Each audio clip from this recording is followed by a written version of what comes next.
They're so worthy of parody and ridicule, these campus jihadists. I know they take themselves very seriously. No one else should. Maybe those who are their trainers, those who are their financiers, you should take a little bit more seriously.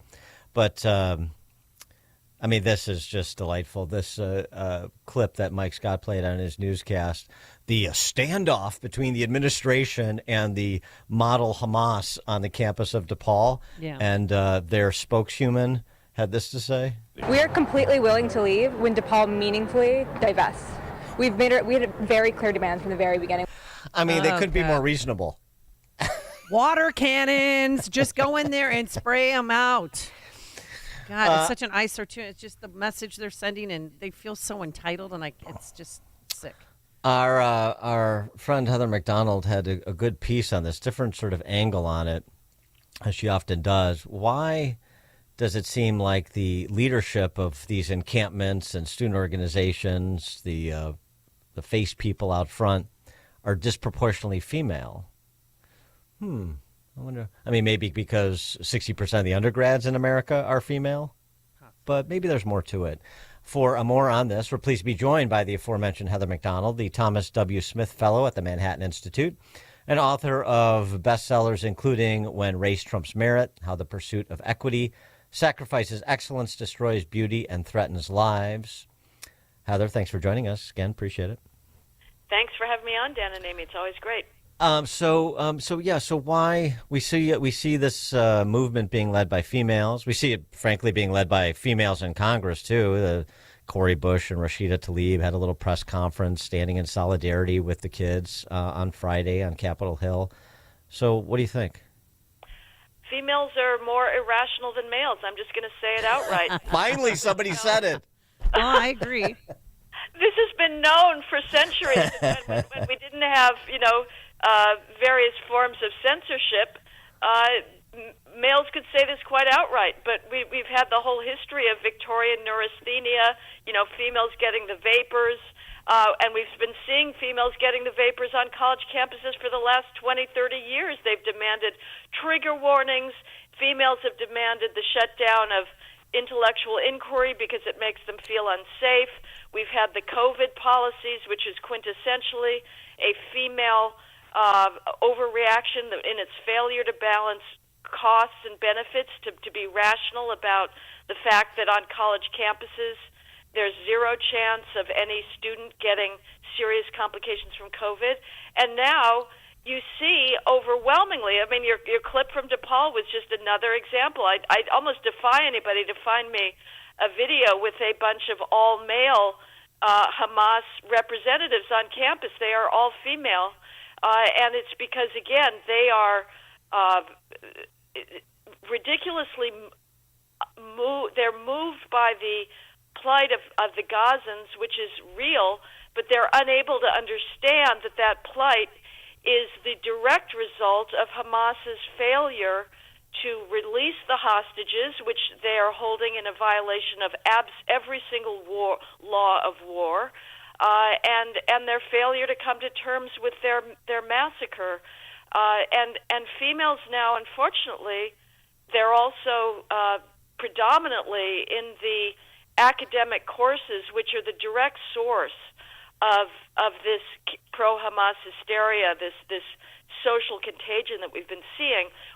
What I think it's a mistake, and it will be a mistake for Jewish representatives to characterize this primarily as an outbreak of anti-Semitism, and God forbid it would be a mistake for them to be bought off with promises of anti-Semitism training, right, which is just going to feed the DEI bureaucracy. What we're really seeing is the inevitable outcome of our academic industrial complex, which is hatred for the West itself. And if Israel wasn't there, they'd be hating on some other. They already do. They hate on science. They hate on mathematics. They hate on prosperity, on inquiry, and that's what this is. And females are more predominantly in those ethnic studies, female, anthropology, psychology, the soft social sciences, and the humanities that give rise to this herd behavior. Well, the hatred towards the Jewish community was on full display at Duke when students walked out by, it looked like more than 100, was as soon as Jerry Seinfeld was introduced to speak. Wow. Yeah, well, I mean, there's that too, but I would say again that this is not your grandfather's anti-Semitism. It used to be the WASP anti-Semites didn't want Jews because they were not clubbable. They saw them as outsiders. Now Jews are hated because they're the consummate representatives of Western civilization. Israel is successful, it's rational, it's adjacent to a failing third world population. And so, if we had never had genteel WASP anti-Semitism in this country, but we had post-colonial studies, we would be having the Jerry Seinfeld walkouts. These are predominantly, with the exception, I'll make an exception though, Amy, we do have traditional anti-Semites in Muslim students and blacks. Blacks have been historically, traditional anti-Semites in their hatred of Jewish landlords, businesses, conspiracy theories. They embraced the Elders of Zion. There was infamously a few months ago, one of the black student Palestinian groups reposted a virulently anti-Semitic image from the Black Panthers from the 1960s, and the Muslim students are well marinated in the traditional anti-Semitism. But these other, white kids, the queers for Palestine types, that's something else that's going on here. Yeah, no, clearly. And your point about some of these Muslim students too, they're being platformed. There was a woman, again, the Leaders Academy in Philadelphia, which I understand to be a well-regarded charter school. That doesn't mean it actually lives up to that description, but that's how it's marketed. But I mean, she offered this tirade in Arabic that was pro-martyr, pro-jihad, that was overtly anti-Semitic, and it was sort of without consequence. This is just part of the rich diversity of that charter school in the city of Philadelphia. So, I mean, just to your, I think that's an important distinction you're making, right? Queers for Palestine outside of the exit in Orlando to Disney blocking the way. That's something different than what's going on straight away. Believe when people are telling you straight away that we believe in martyrs and we believe in jihad against the Jews. Absolutely, and that's why it is so unbelievably insane. You mentioned the cowardly, feckless administrators who are bargaining with these people. They have no bargaining power. The students have nothing to give to the administrators. This is all created out of nothing. It is a fiction. To pretend that they should, the adults in the room, if there are any, I mean, I use that term in scare quotes, should sit down with these students is ridiculous. But what we've seen again and again, including at Northwestern with the absolute, poor excuse of an adult in Michael Schill is promising more Muslims, faculty and students, on the name that we've all learned from this wonderful experience that diversity is our strength. And so we're going to bring more of the strong source into this. As I say, the biggest source is what we're teaching in schools themselves, including in K through 12. But the other source is these radical Muslims that we've brought in, and there's Schill is saying, we're going to hire more faculty, and we're going to have more Muslim student centers, and we're going to bring in 5 students on scholarship from Palestine, from the Palestinian territories. Right, and now the Northwestern's being sued, but your larger point is the critical one, which is Michael Schill is one of these characters ripped from an Ayn Rand novel, like you see populating the offices of so many administrators on college campuses, particularly the quote-unquote, again, scare quotes, elite universities. Right. No, it's an embarrassment. He really is. I don't know how he lives with himself, because for adults to put themselves on the same plane with these students, and what they're doing is further empowering this mentality, because what we're seeing on college campuses is not going to end there. This same irrational policy making, the same inability to understand history, to understand what the world needs. These females are taking it with them. They are, they're dominant in corporations. They're the reason we have woke corporations. The HR departments, frankly, the CEOs' wives are pushing them further left. And the only hope really is the frat boy uprising.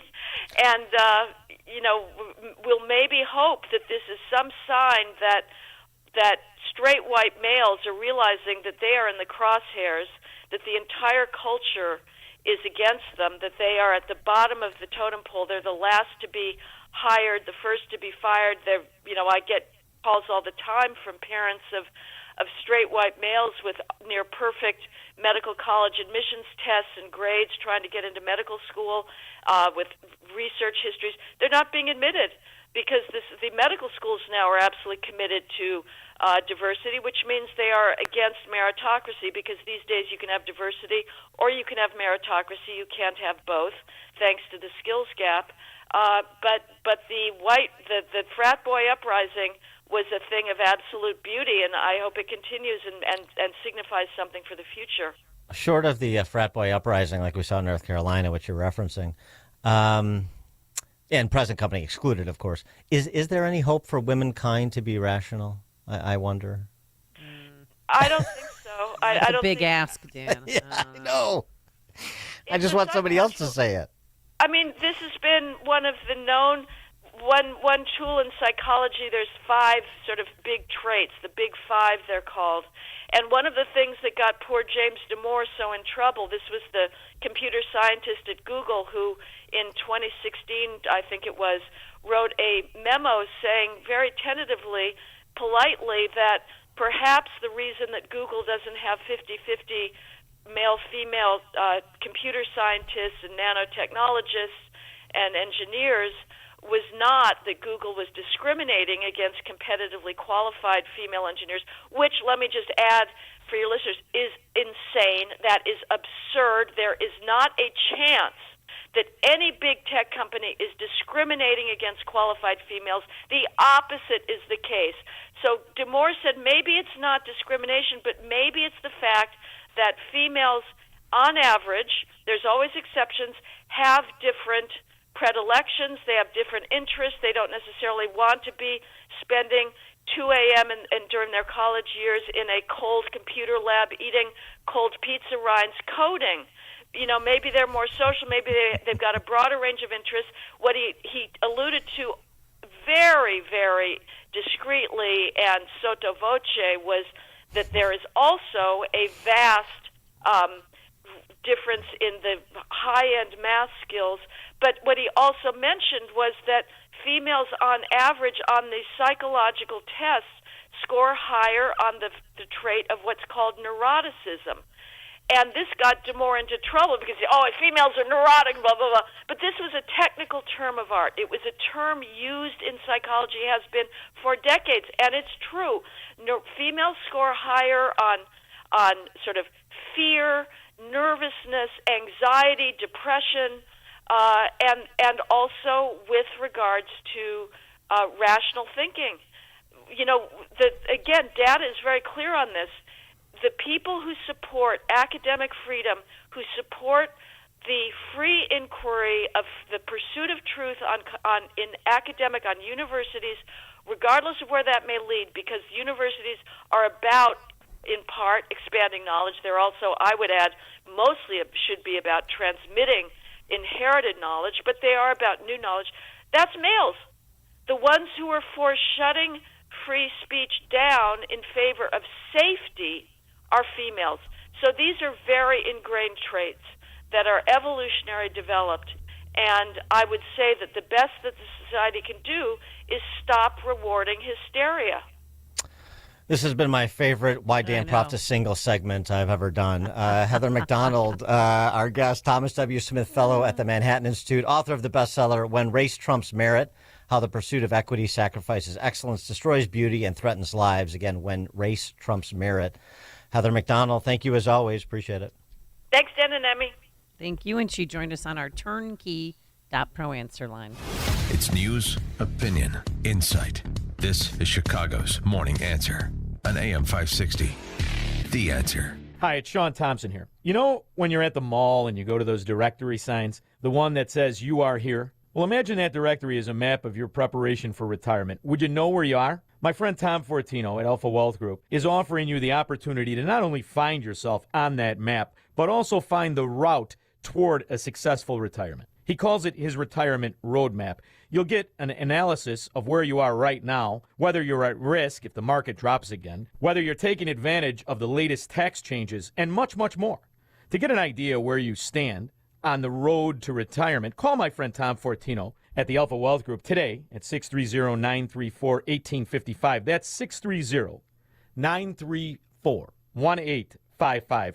And ask for the retirement roadmap, or visit alphawealthgroup.com.